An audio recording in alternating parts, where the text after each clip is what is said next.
Have you ever wondered what you'd do if the person you love turned out to be using you?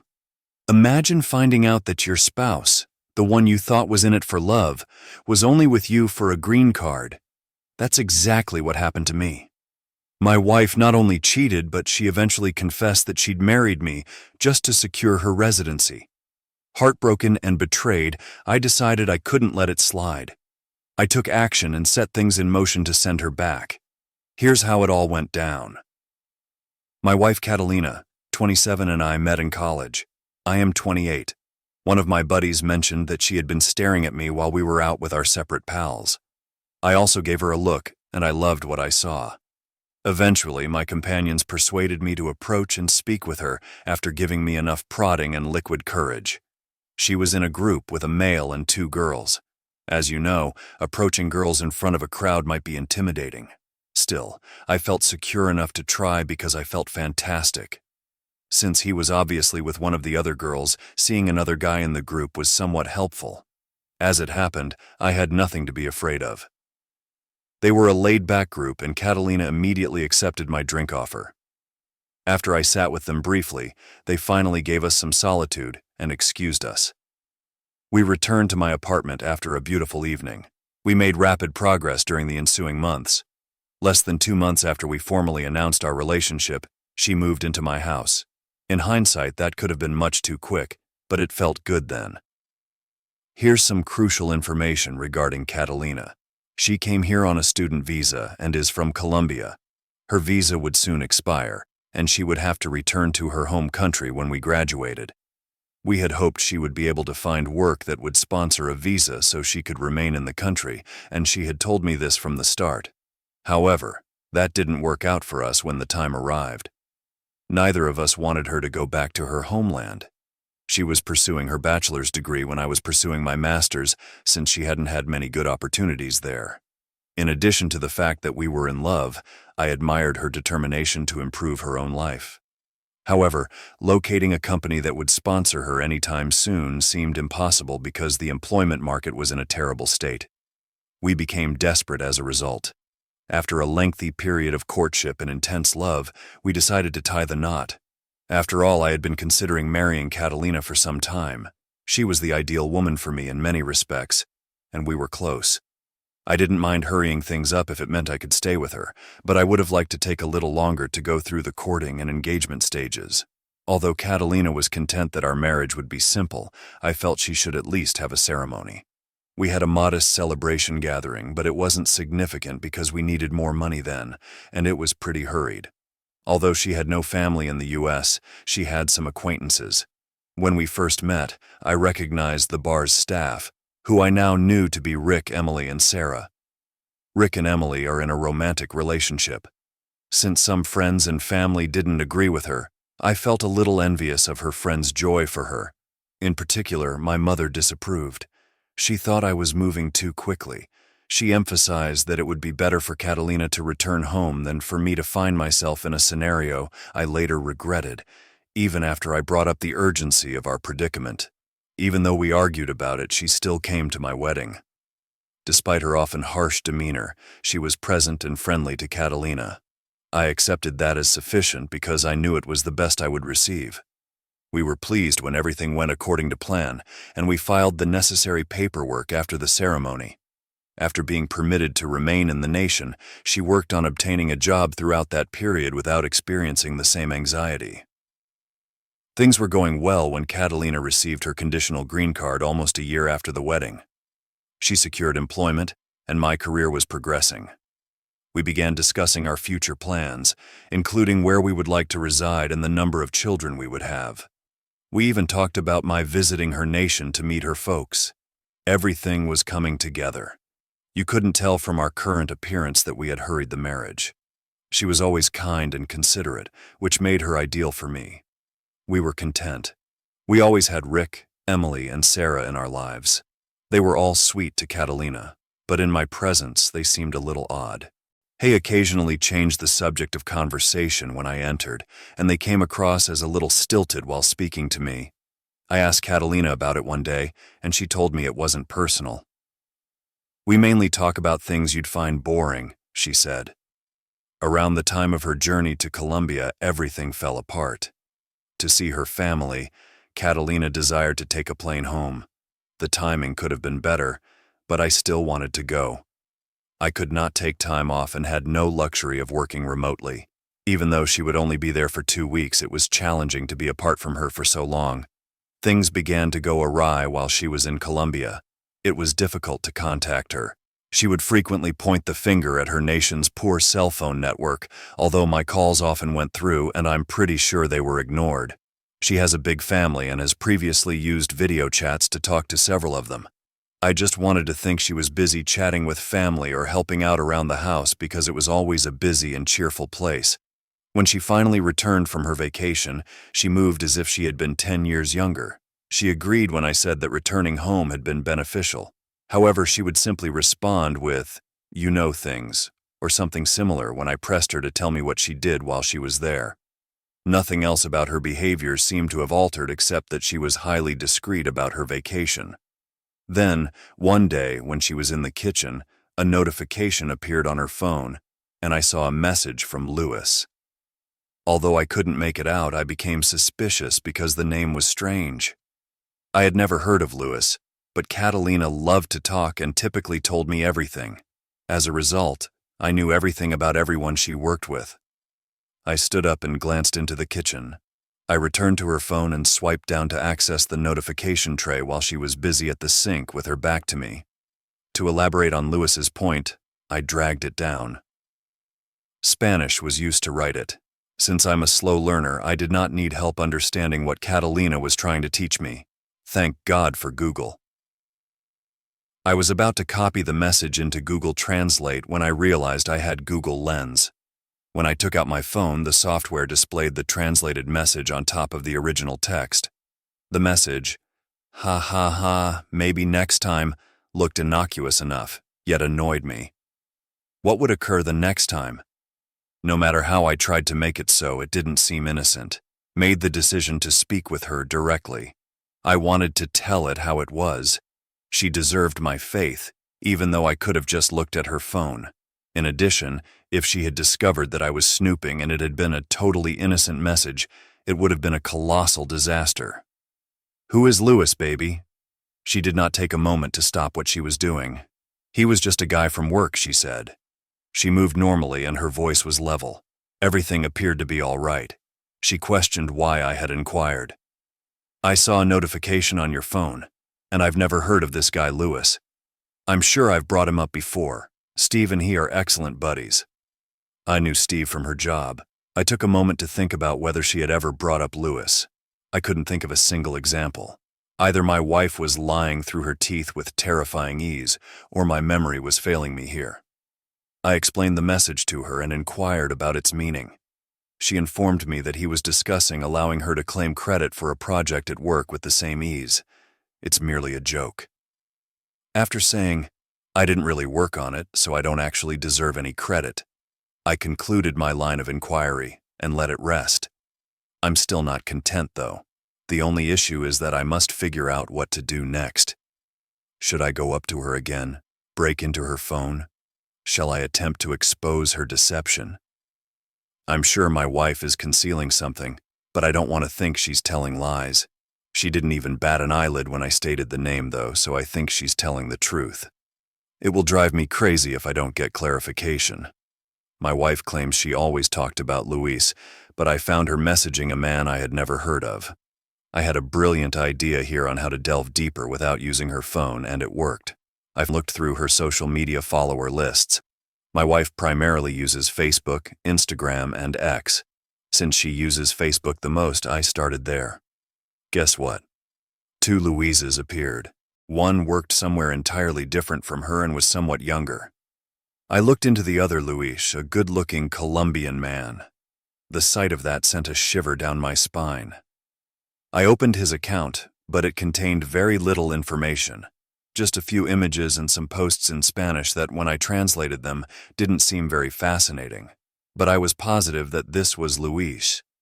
Is maybe next time a reference to her upcoming trip to Colombia? Perhaps they wanted to get together again, or maybe they wanted to accomplish something they could not do during their most recent reunion in Colombia. When she was there, did she notice this guy? She claimed he was a guy from her workplace. But why? For a while I thought that Luis might not even have any Facebook friends. Still, given how much she enjoys the site, I'm confident that anyone significant to her would be there. Now, more pieces of the puzzle were dropping into my lap, and regardless of how I positioned them, they constituted a horrible. To clear my doubts, I resolved to access her phone. Luckily, Catalina should have taken her phone more seriously. I could quickly get my hands on it because she frequently forgot where it was and left it around the home. When I moved, she left her phone on the bed and watched TV in the living room. After unlocking it, I accessed her messages and started her chat with Luis. There was a lot, so I read through and translated as much as possible with Google Lens. I wasn't even remotely ready. My perfect wife had been seeing Luis all along. They were still together even though they had been dating before she had even been in the United States and before I had ever met her. She had stayed with him for a few days during her previous trip to Colombia. I spent a few minutes looking at the translated messages, feeling everything was falling apart. It was all a lie, the love, the trust, the future plans. Nobody could be that good at acting, therefore Catalina was the ideal partner. However, everything we had discussed was only a front for her accurate scheme, which was to divorce me and bring Luis to the nation after remaining married to me long enough to obtain citizenship. Do you know how it feels to discover the connection was a phony? Although it was obvious that I was being used the entire time, my love was genuine, and to make matters worse, her buddies were also aware of this. The texts claimed that they had been aware of it the entire time. They had all participated in a thorough plot where I was the mark. I began recording the messages at this stage. I was being used and defrauded, not simply cheated on. This was a crime, not merely infidelity. When Catalina entered, I concentrated on the communications I had captured between her and Luis and Emily. When she noticed me using her phone, she froze as if she had seen a ghost. She realized the game was up immediately, so I must have looked as heartbroken and angry as I felt. Her eyes were wide as she stood there trying to figure out what to do next. I exploded with anger, jumping to my feet and screaming, "You've been taking advantage of me the entire time. The entire time." I was enraged. She moved in my direction and begged for an opportunity to clarify, saying, "Baby, that's not true." "I know everything," I responded, pointing at her phone. "You and your pals were searching for someone to fall for your scheme, and this dates back to the night we first met. You and Luis devised this scheme before you had even left Colombia. That was before my love for you, sweetie. After that, everything was genuine. When you returned, you had sex with him. I also noticed that. Don't try to mislead me." She stopped talking. While I waited for an answer, I was also silent. She told me it was complicated, that they were done, and that she had made a foolish mistake before finally saying, "I really do love you." I could see all of the texts. He claimed to be keeping track of the days until I was no longer involved. 3 days have passed since then.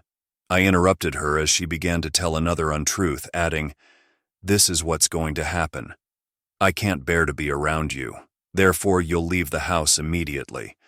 I'll then compile all my information and file an immigration fraud report against you. I will not stop until you are deported since you love Luis." She begged me to allow her to explain, but she was crying now and choking on her words. I pushed her phone against her chest as I passed her. I ignored her even though I could hear her sobbing and pleading as she walked behind me. I gave her 30 minutes to leave since I was going on a trip. I would contact the cops if she was still there when I returned. Although I knew she wouldn't want to take the chance, I didn't believe they would arrest her simply on a few text conversations. "Please, I was wrong." She was suddenly trembling, angry and afraid. "I didn't know how to get out of it," she said. That gave me a great sense of satisfaction. It felt just. I got into my car, slammed the door behind me, and drove away. I drove aimlessly, attempting to think of what I should do next. Did my wife and I have a future together? Would it be possible for me to go past this and forgive her? She was a snake. From the start, she took advantage of me. The two of us no longer had a future. It never was. When I returned home, she was gone. I was relieved she didn't make that section difficult because I needed time to think. She kept calling and texting me, which irritated me. I paid no attention to her, still trying to figure out what to do. I wanted to ensure she felt the repercussions, even though I understood that this marriage could not continue. It seems my mother was correct all along. After ignoring Catalina's attempts to contact me, this chapter of my life is finally over. She never physically visited my house. I believe she was afraid that if I did, I would contact the police. I got angry every time I received a notification, but she arrived at work one day. Perhaps she believed that meeting me there would be secure. She was waiting next to my car in the parking lot, looking like a complete wreck. Her generally well-groomed hair was everywhere, and circles were under her eyes. I didn't care if she was scared or heartbroken, probably because her love affair with citizenship was ruined rather than because she broke up with me. It thrilled me to see her in such distress. She rushed up to me, claiming to have been caught up in lies and made grave blunders. She claimed she was confident she didn't want Louis and truly loved me after the last few days. I informed her that the report had been submitted and that she was wasting her time.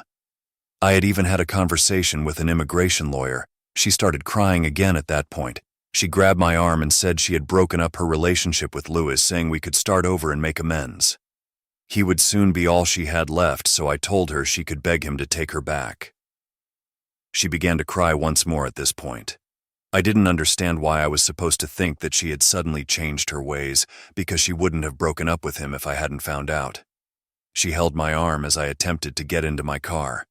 When I threatened to add assault to the list of offenses, she eventually let go. I told her to get out of the country before she was deported if she was wise, and I got into my car. Seeing her fall to the ground in the rearview mirror gave me a certain sense of satisfaction as I drove away. After our disagreement, I heard from her a few weeks ago. I proceeded to report her to the appropriate authorities. Given the incriminating evidence, my attorney reassured me it would be soon that her case would proceed. I tried to forget about Catalina and continue with my life. I was trying to unwind after a demanding workday when someone knocked on my door. Emily, a friend of Catalina's, was waiting for me when I answered it. She appeared to be in a lot of discomfort. "Can we have a conversation?" Quietly, she inquired. After a moment of hesitation, I nodded and ushered her inside. I waited for her to say something while we sat in the living room. Emily revealed that Catalina was about to be deported, saying, "I know you have no reason to trust me, and I'm sorry about everything that happened, but you need to know what's going on." Catalina wanted to seek my assistance one final time. Still, she was too afraid to come because the authorities had already begun the procedure. Emily informed me that the last time we met, Catalina had mentioned that my face had scared her. I sat there soaking in the knowledge that Catalina would ultimately receive what she deserved without immediately answering. She would now have to face the repercussions of her plan's failure. "I appreciate you telling me, but at this time there is nothing I can do. I wouldn't, even if I could. Make sure to let her know that." Emily's expression dropped and she appeared uneasy. "She truly loves you," she said. "We realize she made a mistake by becoming involved in this mess, but she wants to make amends now." Louis also indicated he was done with her after learning she would be deported, so I remarked, "I don't care. I'm tired of you guys manipulating me." Emily glanced at me, perhaps looking for a clue that she could use to argue with me. "You know where the door is." She softly got up and walked away when she saw nothing. I was informed this morning that Catalina had been formally deported back to Colombia, which was the last piece of closure I had been waiting for. I felt like darkness had been lifted from over me when I realized she was in another nation, a completely different continent. Now that the horror has ended, I can finally concentrate on rebuilding my life. But I feel completely betrayed, which could be a lot of work. It was all a lie, regardless of what she tried to tell me. But I'll get myself back up. Her sudden realization that "I love you, I don't want Louis" seemed like a last-ditch effort to regain control, but I quickly saw through it. To be honest, it felt robust to stand my ground. It was heartbreaking to hear the final news of Catalina's deportation. Still, she built her bed and is now resting in it. That concludes today's video. I appreciate you staying to the end. I'm happy to share this crazy trip. Please hit the like button and subscribe to the channel if you liked this tale and would like to hear more. Remember to ring the notification bell to avoid missing any upcoming changes. Please share your opinions in the comment section below, and I'll see you all in the forthcoming video. Thank you for viewing.